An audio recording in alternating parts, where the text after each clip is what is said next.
Sunday afternoon, everybody. Hope you've had a wonderful weekend. I wanted to share with you another hymn in history for the weekend. This is going to be a very well-known hymn, especially from our childhoods, and that is the song, Jesus Loves Me. I was just pondering on what song to do this week and look through many, and I just started wondering, well, what did that, where did that song come from and how has it become so popular? So I went back and learned that it is by a woman by the name of Anna Warner. And it actually didn't start as a song. It started as a poem that she wrote in one of her books. So let's go back and learn about Anna when she was a girl. Her mother did die early, and her father had, they lived in a mansion, and due to his poor investments and lawsuits, they had lost most of their wealth.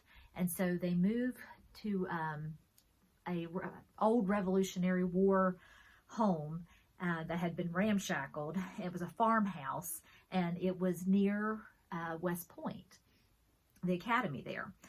And their financial situations didn't really improve. So Anna and her sister, Susan, had to start writing to help bring in some more funds. So they wrote 30 novels. They even wrote 18 books together. They published 106 novels and children's books. Susan wrote 30 novels by herself, and Anna, not to be outdone, did 31.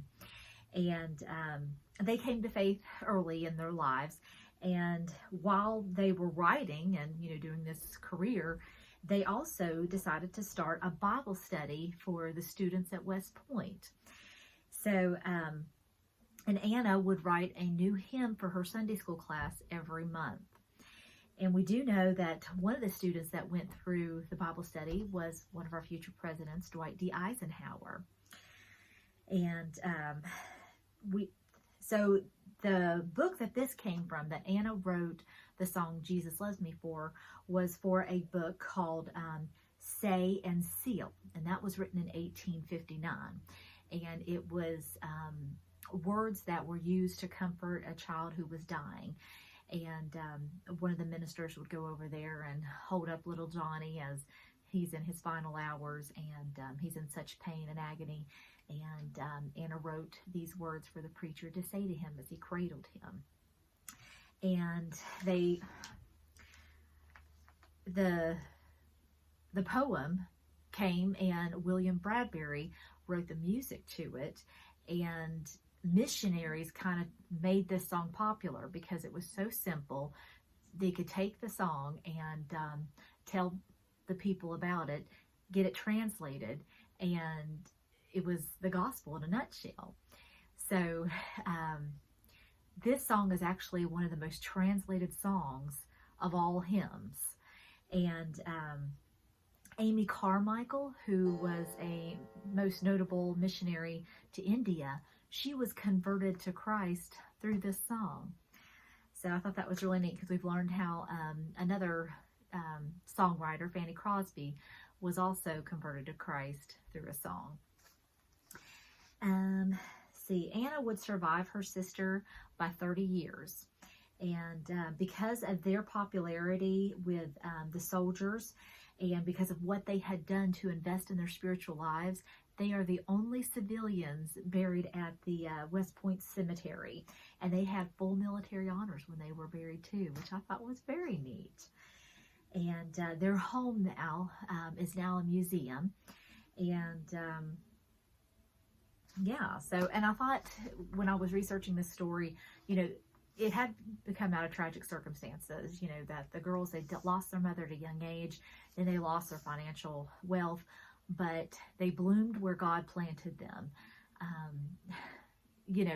That how God can take the most inane things of our lives, our difficult situations, and if we allow Him, He'll turn them into glorious beauty for Him. So, something else on this song I wanted to say. This was a missions story about this song. And it says, when Mao Zedong founded the People's Republic of China in 1949. The Christian church was severely persecuted, with little information coming to the outside world. In 1972, some Americans received an unusual message from China that the "This I Know" people were well. The Chinese authorities thought the message was nonsensical, so they let it through. The Americans clearly understood it, though, to Anna Warner's simple hymn, "Jesus Loves Me." I got another one for you, too. In 1943, in the Solomon Islands, John F. Kennedy's PT-109 was rammed and sunk. Islanders Bayuku Gasa and Irani Kumana, who founded Kennedy, and the survivor remembers that they rode on the PT boats to retrieve their survivors. The Marines sang this song with the natives, who learned it from missionaries. Isn't that just the coolest? And before we sing our song, I just wanted to, we'll finish out with this. Of the many famous stories about this hymn, one of the most memorable came from Swiss-German theologian Karl Barth. Karl Barth delivered one of the closing lectures of his life at the University of Chicago of Divinity School. At the end of the lecture, the president of the seminary told the audience that Dr. Barth was not well and was very tired. And though he thought Dr. Barth would like to open for questions, he probably couldn't handle the strain of it. Then he said, "Therefore, I'll ask just one more question on behalf of all of us." He turned to Dr. Barth and asked, "Of all the theological insights you have ever had, which do you consider to be the greatest of them all?" This is a remarkable question to ask a man who had written tens of thousands of pages of some of the most sophisticated theology ever put to pen on paper. The students sat with pads and pencils ready. They wanted to jot down the premier insight of the greatest theologian of their time. Karl Barth closed his eyes and thought for a while. "The greatest theological insight that I have ever had is this: Jesus loves me, this I know, for the Bible tells me so." And it is that simple, isn't it? So let's sing it together now. I want you to remember those childhood memories. I want you to remember who first taught this to you as you sing it, okay? Jesus loves me, this I know, for the Bible tells me so.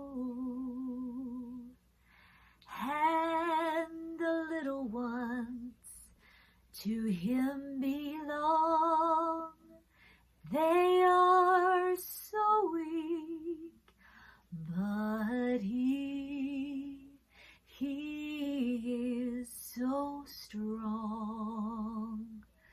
Yes, Jesus loves me. Oh, yes, my Jesus, he loves me.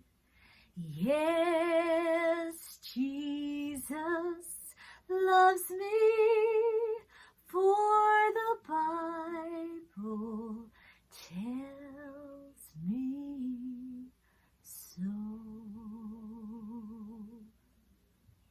You guys have a wonderful week. Stay tuned for the next one. See you next week.